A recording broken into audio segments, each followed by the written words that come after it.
Hello guys, तो चलिए आज का वीडियो शुरू करते हैं। सोचिए एक फार्मा कंपनी है जो कि हर साल अपनी सेल और प्रॉफिट फास्ट ग्रो कर रही है और जो कि एक्सपर्ट है।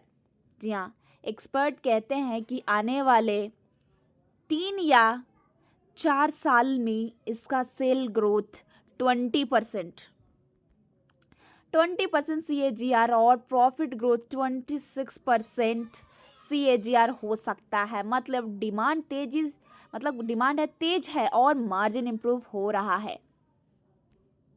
फार्मा इंडस्ट्री का एक नया बड़ा ट्रेंड है antibody drugs conjugate ADC।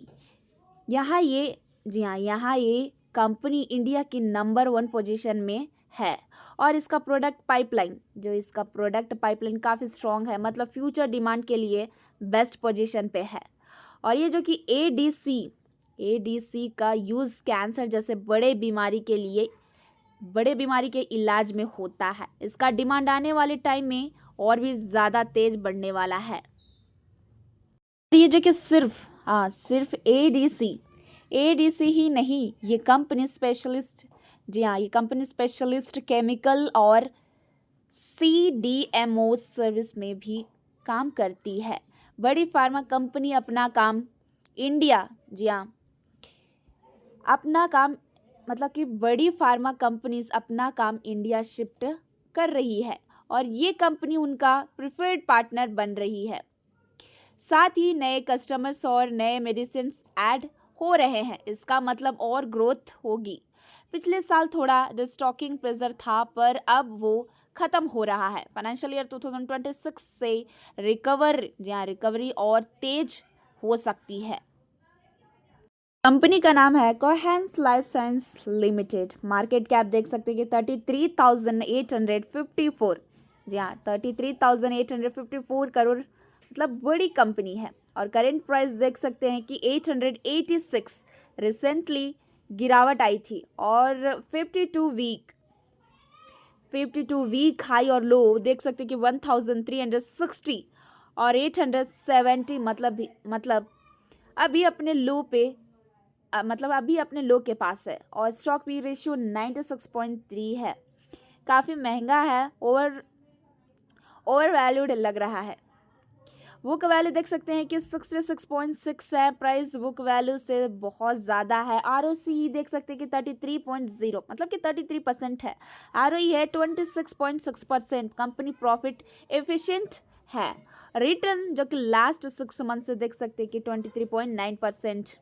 Last 3 month में भी देख सकते हैं कि 20.6% स्टॉक ने पैसा घटाया है। डिविडेंड यील्ड मतलब कि डिविडेंड तो देती ही नहीं है। देख सकते हैं कि 0 है, डिविडेंड नहीं मिलता है। और करेंट रेशियो है 2.34। शॉर्ट टर्म पैसा देने की पोजीशन स्ट्रांग है। अगर ओवरऑल बात करें जो कि इनकी है, कंपनी की एफिशिएंसी अच्छी है, ROE स्ट्रांग है, लेकिन स्टॉक महंगा है और शॉर्ट टर्म में गिरावट आई है। कि जो एडवांटेज देखे, मतलब पॉजिटिव पॉइंट्स हैं जो देखे, गुड्स क्वार्टर। जी हाँ, ये देख सकते हैं कि गुड क्वार्टर, मतलब कि काफ़ी ज़्यादा एक्सपेक्टेशन की जा रही है कंपनी से, उम्मीद कि आने वाले क्वार्टर अच्छा रहेगा। मतलब बिजनेस में ग्रोथ दिख सकती है। और ये जो कि प्रमोटर्स होल्डिंग बढ़ी है, मतलब इंक्रीज हुई है 16.3%। जब प्रमोटर्स या कंपनी के मालिक अपने हिस्सेदारी बढ़ाते हैं तो ये पॉजिटिव सिग्नल होता है कि उन्हें फ्यूचर स्ट्रांग दिख रहा है। और ये जो कि वर्किंग कैपिटल रिक्वायरमेंट, मतलब कमाई हुई है।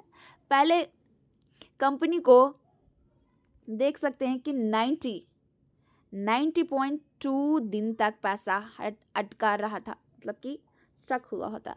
अब ये 55.9 दिन पर आ गया है। इसका मतलब है कि कंपनी अब अपने पैसे को जल्दी घुमा पा रही है, मतलब कैश साइकिल बेहतर हुआ है। और अगर इसका नेगेटिव देखें तो देख सकते हैं कि इसकी जो कि नेगेटिव पॉइंट्स है, high valuations 13.4 times book value. Strong, मतलब कि स्टॉक महंगा है, यानी एक्चुअल वैल्यू से काफ़ी ज़्यादा प्राइस पर ट्रेड हो रहा है। और दूसरा है जो कि देख सकते हैं कि मतलब कि नो डिविडेंड प्रॉफिट, मतलब कंपनी बार बार प्रॉफिट दिखा रही है लेकिन शेयर होल्डर्स को डिविडेंड नहीं दे रही है। इसका मतलब है प्रॉफिट को पूरी तरह से अंदर ही यूज़ कर रहे हैं। और ये देख सकते हैं कि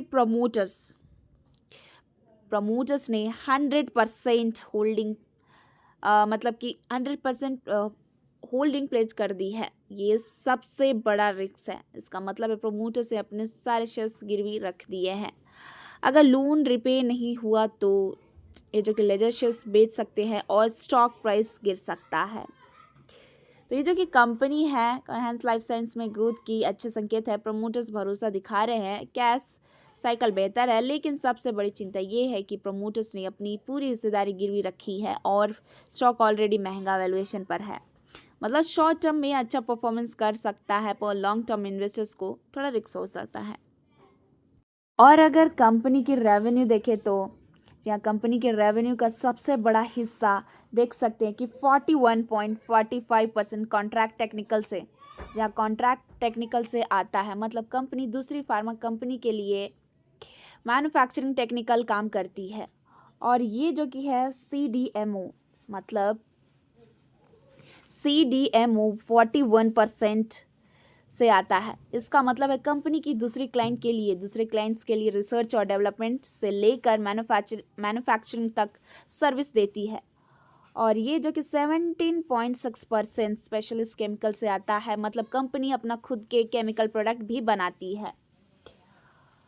और अगर कंपनी के रेवेन्यू का सबसे बड़ा हिस्सा देख सकते हैं कि यूरोप से देख सकते 71.1%, मतलब 71.08%, मतलब इसका मेजर बिजनेस यूरोप मार्केट पे डिपेंड करता है। और US में देख सकते हैं 14.51% आता है, वहाँ से आती है रेवेन्यू।